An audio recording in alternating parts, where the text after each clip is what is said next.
Gunasinan, CEO and co-founder of CyberVault Innovations and Technologies, which predominantly focuses on building SaaS-based applications for SME. I predominantly come from a background of building of 20 years of experience in building enterprise applications for companies like Singtel, NCS, where I've been building applications that runs on data centers. So when we started this company, we thought we should help SMEs to get off their feet in the digital transformation journey. And we typically focus in more of helping with SMEs and helping them overcome their technological challenges. So before I start today's presentation, so how many of you are from the SME industry, so belong to the SME industry? Okay, all right, thank you. So basically, so as you all know, right, the COVID has changed the way industry operates big or small. So basically, like hybrid work has become a norm of the day, where enterprise companies from big companies to small and medium enterprises have operated in this period, and they've been successful when people have been working remotely. So I'm no exceptions. I've also been working remotely in this past 2 years, and then we were able to also help a lot of SMEs transform or help them to operate their continuity of business during this period. So we talk a lot about SME.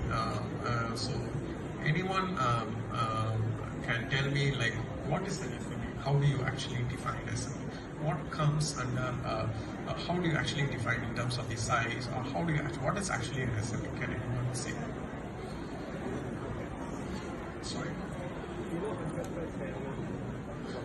Yeah, almost there. So basically, we talk about small and medium enterprises defined as companies with a turnover of less than 100 million or employ 200 or fewer employees. So they come under the category of SME.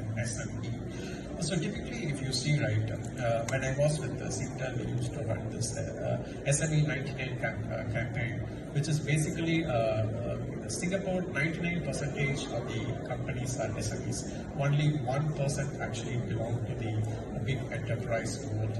And so we wanted to help them actually about 99% of the SME to fuel the global economy, right? So basically, the SMEs are the lifeline actually of any country business, not only in Singapore.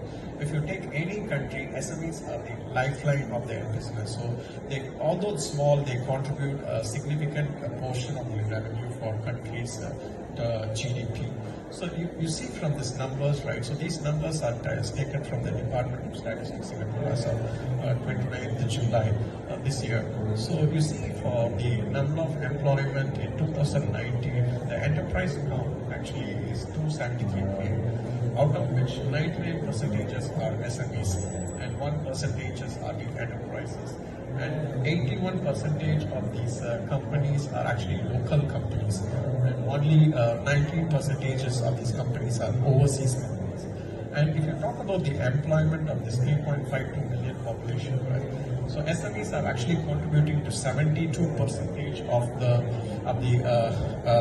national employment, and then 28% are only from the big companies. And then out of which local companies are 69% and foreign companies are actually 31%.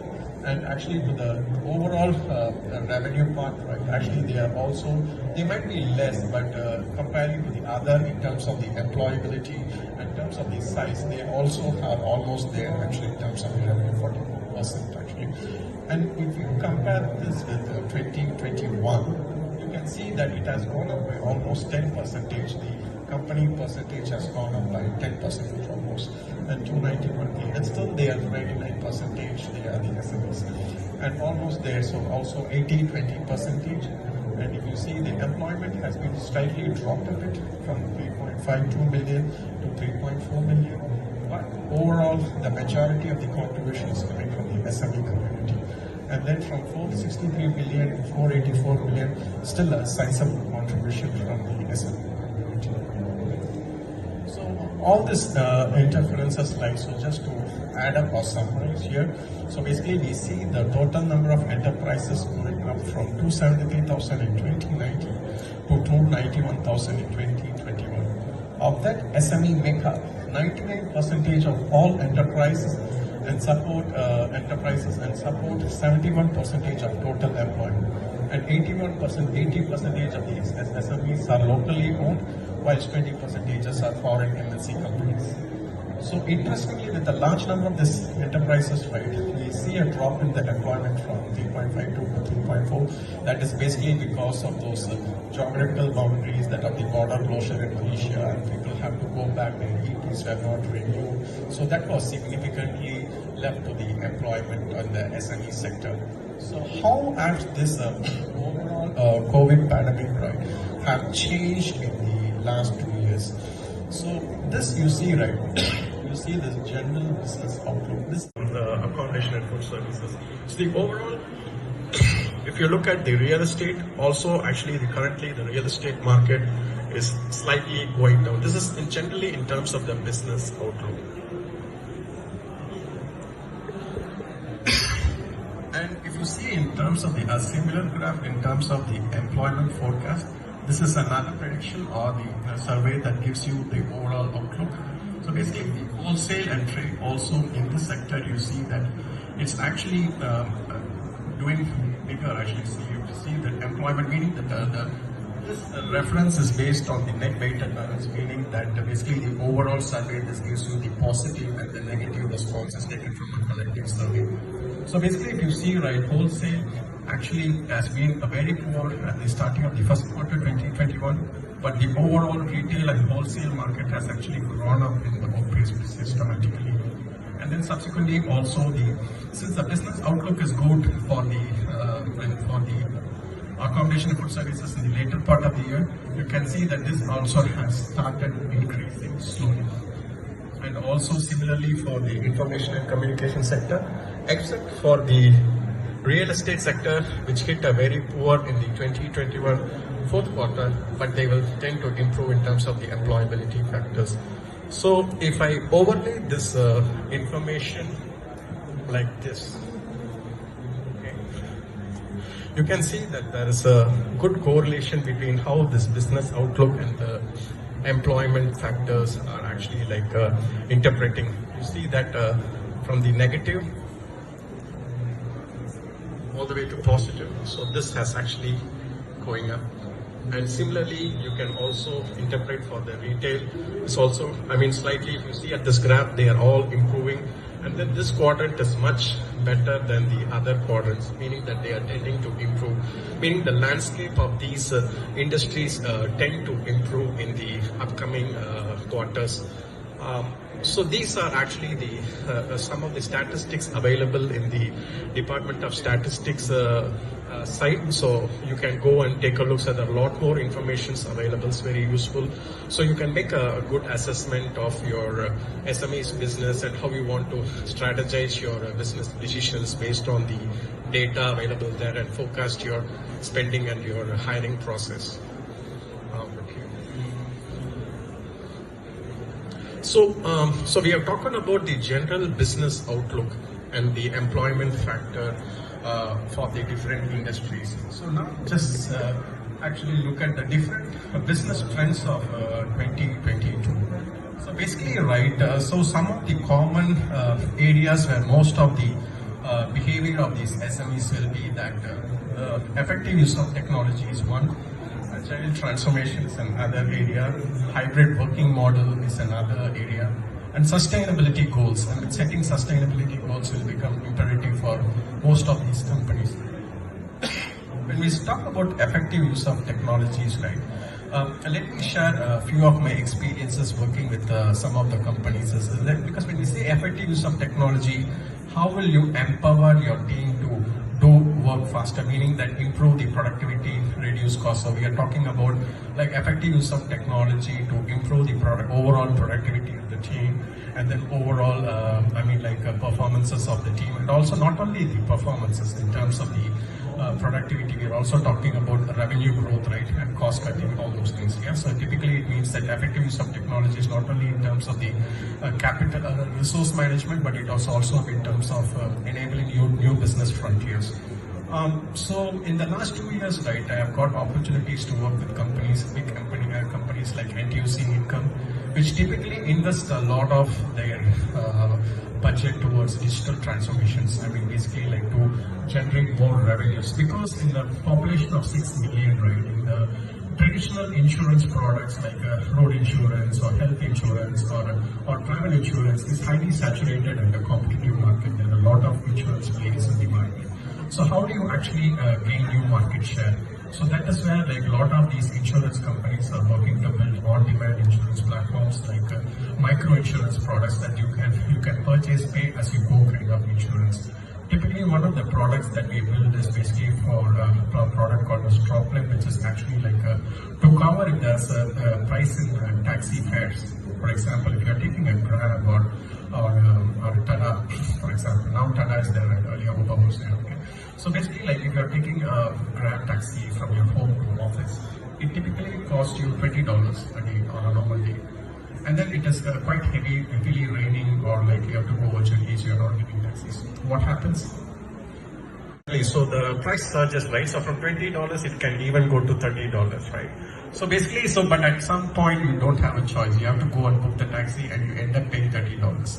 So typically what we did, right, so you can insure for that $10. I mean, like when you purchase insurance for the day, and you know you are going to travel around for a lot of day, and you are a sales guy, you have to travel a lot, meet a lot of customers on the day, your car is broken down, you have been in for service, so you would have to take a Grab. So what you do is that you buy insurance for that day, only for that day. So you buy it for $2, and then you get unlimited coverage for that day. So you take 10 taxis in that day, you end up paying $5 extra, you end up spending $50, right? So at the expense of $2, you can reclaim the $50 spent. So this is basically an on-demand micro insurance platform we built for reduced income, which was an award-winning platform. So typically this is on one side where big enterprises are leveraging on technologies to build new revenue streams. On the other hand, when we go and work with SMEs, typically we are actually like focusing on construction companies as one of our vertical offerings. So when we go and talk to these companies, they are not small actually, they are quite medium. So they are actually a $200 million, $300 million company. So they are not very small. So we know that their typical payroll process is actually using Excel sheet. Okay, they use Excel sheet to process their payrolls, etc. So what happens is that, right, typically there's a lot of delays, and then there's a lot of process overhead, and then in terms of processing the payroll, and then a lot of invoicing delays. So basically, but the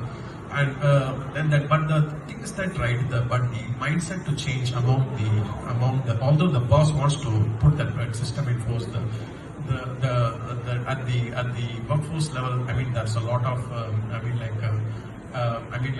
resistance to adopt new technologies. That's always because, like, when you are talking about big companies, they can force you to use, but if you are working in smaller companies, it is difficult to enforce a new technology and process. That is typically one of the challenges most of these SMEs we face. But we patiently work with them, make them understand their team, and then we make them adopt their products.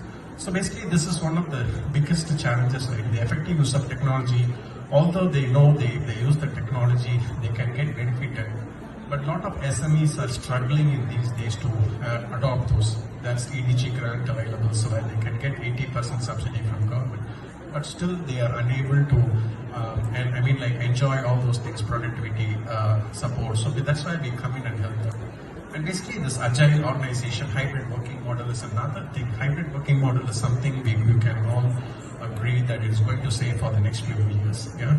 So although people have started going back to office, like I think like still people prefer to work the hybrid model, 2 days at home, 3 days in office. Oh, sorry, the other way around. Yeah, 2 days at office, 3 days in home. And now Prudential has launched another campaign like a work anywhere kind, like where they can actually for 1 or 2 days they can work from actually like any remote co-working spaces, so they can book and go and work in co-working spaces. So for people like who feel a lot of disturbances at home, so they can actually go to this co-working space and work. So it works done faster because they're able to meet people. They don't need to Zoom to get things done, smaller things done, so they get things done faster. So they also prefer that. But on addition, like they also can go to the nearest co-working space and work from there, saving all the commute. So I've been working remotely for the last 2 years. If I reimagine how much of the commuting time I've saved, it is a significant amount of time. Even if I spend, so I stay in Woodlands. So I come and work in CVP. It almost takes me 2 hours up and down. So imagine like I've been working at home for the last 2 years, how many hours I have saved. But sometimes it actually results in additional work for you. You cannot stop it. But in terms like you are able to manage your time and your productivity, that almost helps. So typically what I'm saying is that all these top 10 trends, right, are actually going to stay for some more time. And then how you actually leverage the effective use of technology to basically overcome. So we are talking about all these things, right, as a digital transformation initiative. And sustainability is another area. We talk about sustainability, right? Sustainability in terms of going eco-green, so you limit your printing. It's not only in terms of the printing, so it is also in terms of the CO2 emissions. A lot of companies have KPIs in order to actually like meet the sustainability goals. Not only big manufacturing companies, IT companies also have some sustainability goals that they have to meet every year in terms of like managing their resources and CO2 emissions. So that is one of the bigger game plan that all SMEs and big companies have to work towards. So these are some of the top business trends that you can actually look and then see that they continue to exist and in the SME community, and then help the SMEs to grow. And so as I said, it's a small area where I will just cover, and then basically I will wrap it up for questions. So basically, as I said, like we work with a lot with the SME community. We have a 360-degree digital platform for building owners, architects, designers, and engineers. Today we are launching a new platform feature called as drone analytics, which helps in remote